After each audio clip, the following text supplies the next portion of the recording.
Good evening, ladies and gentlemen. Welcome to Topic UFO. Tonight we're going to be speaking with Mary Rodwell from ACERN, which is the Australian Close Encounter Resource Network. And they provide all sorts of different type of support mechanisms to contactees and abductees. So I think this ought to be one very interesting conversation. We will be getting with her in just a minute. We're going to take a quick break, 30 seconds. We'll be right back, so don't go away, and we'll speak to Mary Rodwell. Look at Johnny and Janie Black, watching and wishing they had a snack. Hello, what's this? Hang on to your chairs. Our three friends, the honey bears. We heard you were wishing for something to eat. Something delicious. Something sweet. And here's the treat that can't be beat. Oh, Sugar Crisp, it's fun to eat. As a snack or a cereal, it's a dream. You don't need sugar. Just milk or cream. It's already sweetened. We hope you've noticed. Each single puff is candy coated.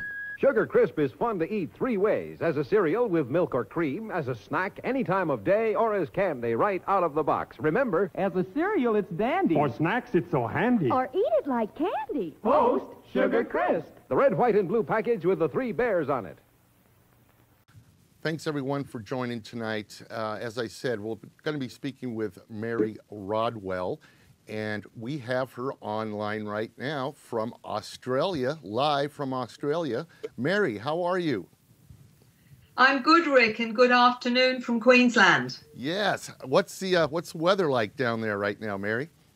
Absolutely beautiful. Wow. It's a lovely place to have a holiday, Rick.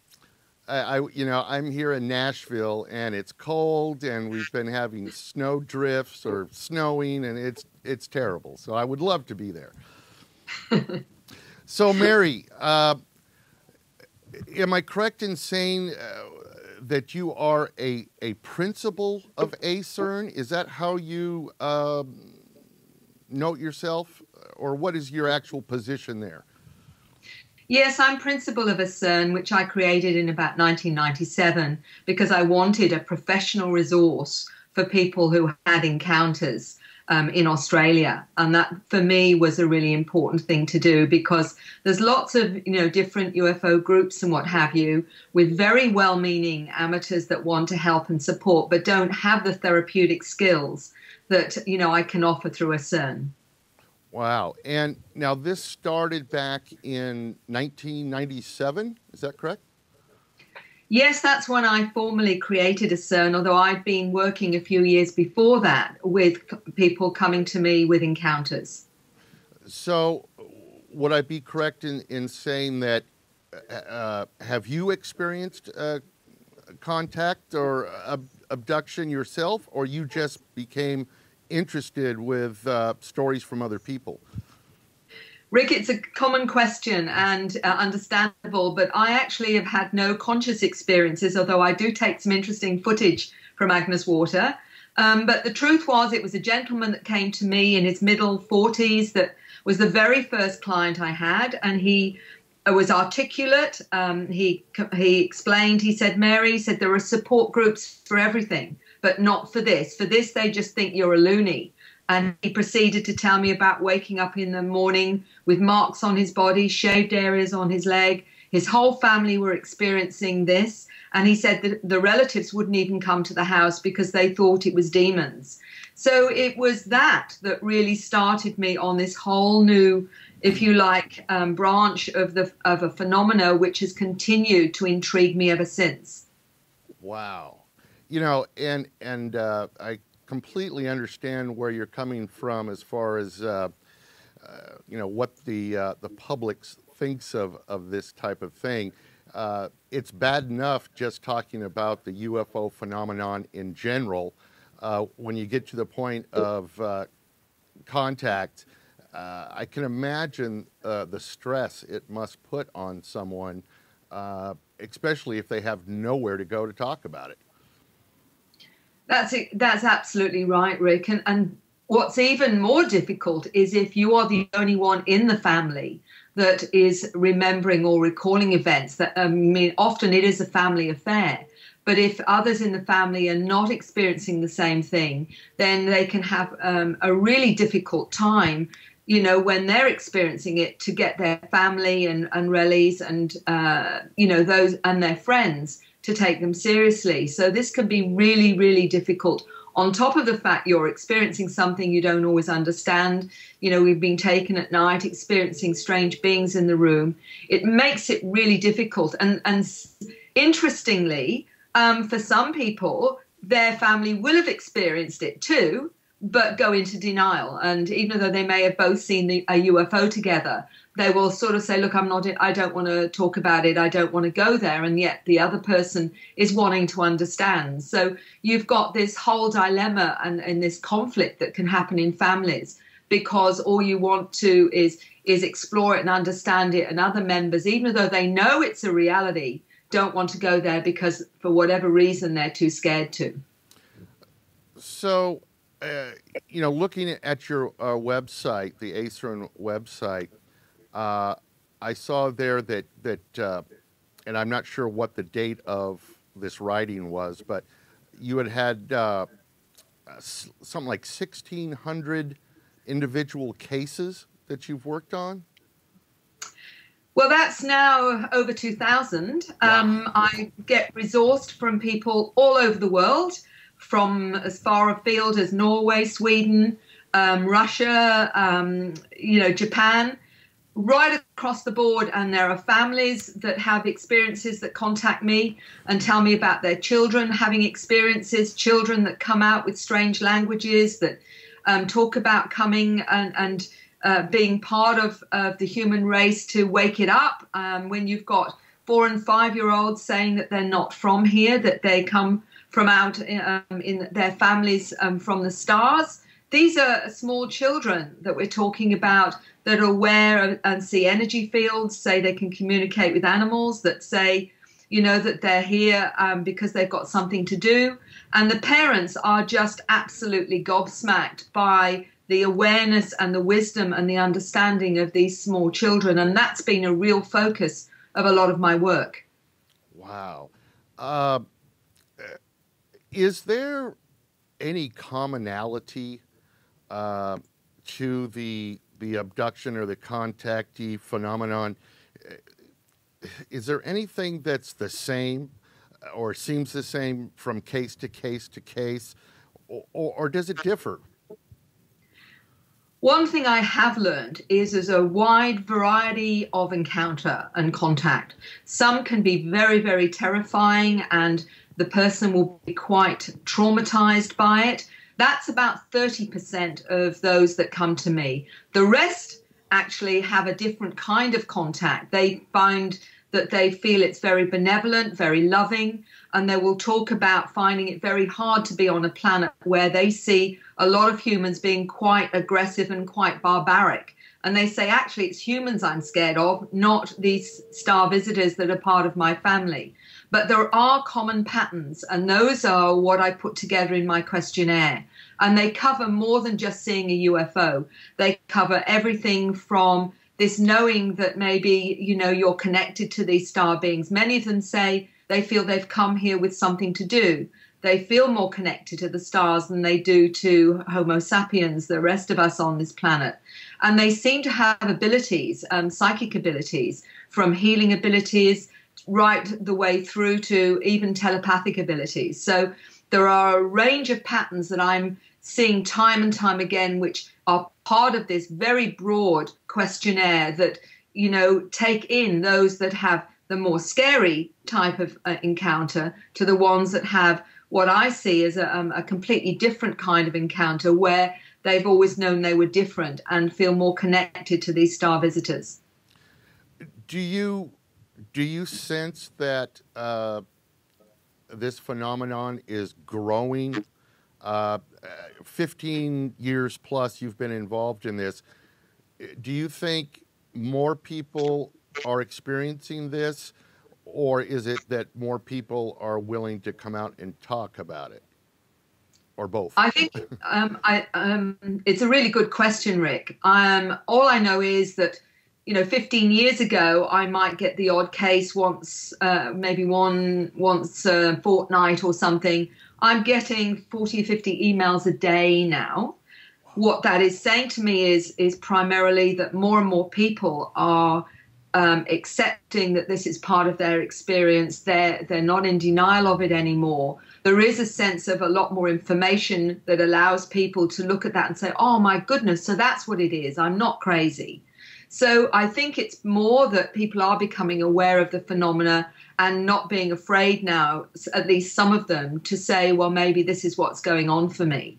So I think it's been happening a long, long time. But for most people, I think they just thought they were going crazy. I mean, the sad thing for me, Rick, is when, I had a little 8-year-old here with his family a few months ago, and he, sees energy fields. He talks about going up on the spacecraft with a couple of his school friends. He describes the beings that he sees, like the manta beings, for example, which he sees on the craft, which he says are his family.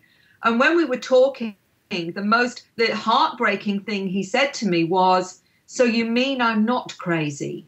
Because this little 8-year-old had begun to wonder whether or not he was sane. Now, when you've got an 8-year-old questioning his sanity, then we have to look at what's actually really going on here. And it is absolutely heartbreaking that people with this experience, many of them still don't know what it is they're experiencing. They've got no support from, how we understand traditional psychology, who say this is an aberration or possibly fantasy or hallucination. They know it's real, but are questioning their sanity. And many of them, I believe, are, ultimately seen as, having some kind of mental illness and, given, a variety of medications. That to me is the real heartbreak of this whole phenomena. Wow. So I'm assuming then in the general walks of psychology and psychiatrists, somebody goes in to talk about this, they're looked down upon, either directly or indirectly, right? I got a really good anecdote about that, is that only recently I was contacted by a clinical psychologist in South Australia. And she said to me about 5 or 6 years ago, she had a client who finally disclosed that he was having encounters. And she said she was coming from the traditional psychological model that was saying there must have been some kind of violence or abuse as a child, for example. But the ironical thing is she's now realized that she's had encounters. Her whole family is involved and her children, and saying to me, I feel absolutely terrible now because of what I said to that gentleman, because he never came back. And she told me later that she'd actually contacted him and apologized because, of the way she responded. But she said, this was what we were taught to respond to. And only recently, another clinical psychologist with experiences contacted me in Queensland saying, look, I want to support people with this experience because I've had so many of my own. And so I'm getting some professionals now to honor the fact that this is relevant to them, and them knowing, even with what they're taught from a traditional perspective, this is a reality and this is something that they want to now offer support with. So that's very, very heartening. Now, with all of this, with all of these people now contacting you, like you're saying, 40, 50 emails a day, how are you able to support this growing number? I take it there's a network of support people within ACERN. Is that how it works? Yes, I have a lot of contacts, and one of them is the Buddy Support Network that I've created for Australia, and I'm trying to do a bit more of that overseas.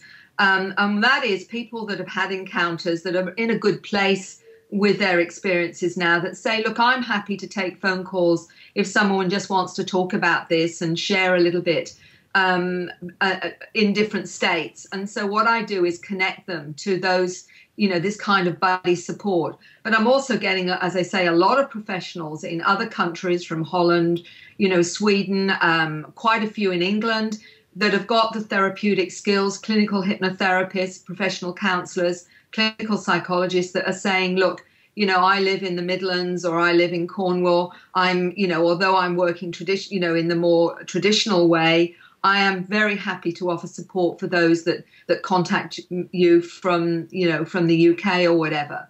So I'm doing my best to build up a resource and support network on a broader scale than just Australia as well, which is quite a task. But, there are others like me trying to do the same thing, thankfully. Yeah, I was going to say, this is like a full-time job plus, One question I'm interested in, here in the United States, we are seeing more and more television shows about UFOs. The History Channel here did a big thing on ancient aliens, and there just seems to be more and more on it. Is that true in Australia as well? Are you seeing a lot more discussion on TV? Absolutely. And what was really wonderful for me was just recently on breakfast television, they actually had Charles Hall, who was at Area 51, and he saw the extraterrestrial beings, and they actually did an interview on Sunrise here, allowed him 10 minutes of uninterrupted interview about his interactions with the tall whites and other beings at Area 51. Now, this is unheard of for, general television to actually have gone to the trouble to interview him in the States through Skype and have that on breakfast television here, because he's coming to speak in Australia in about a month's time. So there's a new openness to this that I'm seeing happen. And also, I've just participated in a documentary on reincarnation where the documentary filmmaker is interested in the extraterrestrial aspect to the whole thing to do with the spiritual side of soul and reincarnation, which would never have happened a few years ago, where they would ever have seen this in a spiritual context at all. Amazing. I'm very happy to hear that it sounds like it's a worldwide phenomenon, that this is getting easier and easier to talk about. With so many cases under your belt, so to say, have you come up with any summations as to what these entities are doing here, why they're contacting us? Is there a grand plan? Anything like that? Oh, look, Rick, I think it's multi-layered and multi-complex, and I think there are a multitude of programs going on. But the overall feeling is, given the many different types of species that are interacting with our planet, and we're not just talking about extraterrestrial, I believe we're talking about interdimensional, transcendental, we're talking about maybe some from our future. That is part of this, that all with different programs and agendas. But what I am seeing happen is that most people that have encounters ultimately change. They seem to be able to appreciate a broader multidimensional reality. And from that, it changes people and changes them in a very positive way most of the time. They seem to lose interest in materialistic values. Many of them go into healing. They care more about the ecology. They seem to embrace a connectedness to everyone and everything in a way that, in a limited third dimensional way that we look at the world as separate, they seem to see it in a broader context. So ultimately what I'm seeing is what I believe to be a kind of evolutionary process that's happening as Homo sapiens wakes up to the greater reality, if you like. And, I call that, that we're heading for what I call the new human. Homo noeticus is a name which seems to fit what, star children, lots of the metaphysical fraternity call them indigos or crystal children or children of light or all those names.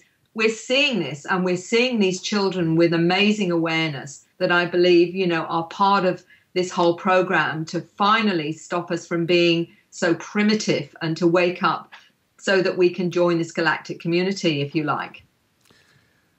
What's your thoughts? Here in the States, there's a big push, and I'm sure this is true all over, but there's a big push for quote unquote disclosure, for the governments to come out and to reveal what they actually know about all of this. Any thoughts on that subject, Mary? I think that it's definitely happening.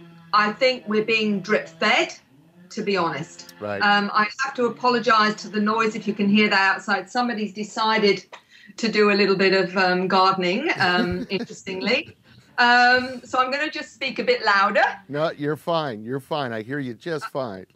Okay. The disclosure is another aspect of this, and very important, because we know that the shadow governments, we know that the military corporate complex knows about all of the extraterrestrials. Some want us to know, some of them don't want us to know, but that is happening, and it's happening faster and faster. And Stephen Bassett, for example, there's going to be another Washington expose of whistleblowers, I think in April. Dr. Stephen Greer's new film Sirius is coming out, where he's giving more information on disclosure, including a little strange being that they believe may be non-human. We've got quite a lot of those giving tangible scientific evidence that we're being visited now.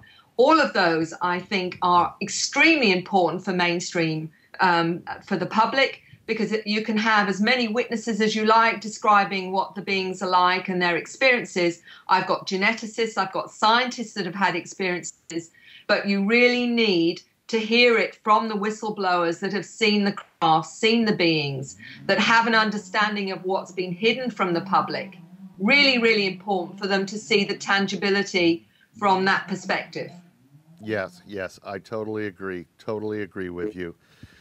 Well, Mary, do you have anything coming up in your life? Do you have any speaking engagements or anything that you would like to get out over the airwaves of the internet? Or are you just buckled down working with clients?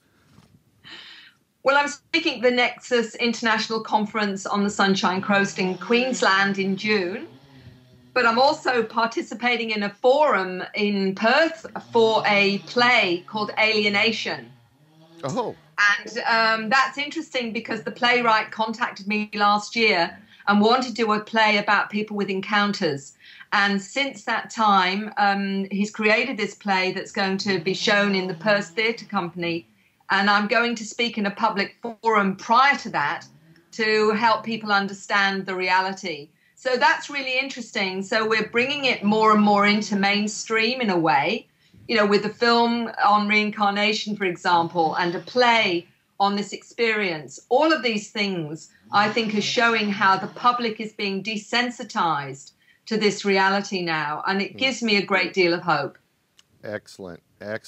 Well, Mary, thank you so much. I know you kind of delayed your lunch to do this interview, so I'm going to bid you a fond farewell. I hope we can stay connected. I'd really love to see how things progress, and I'm sure that people that see this, I'm sure that you'll probably get contacted at least once from this show.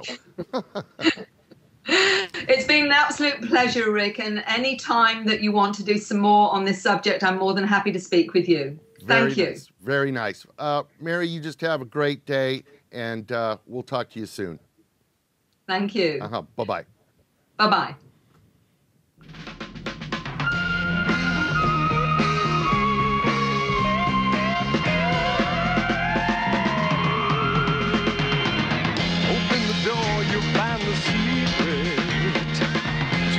The answer is to keep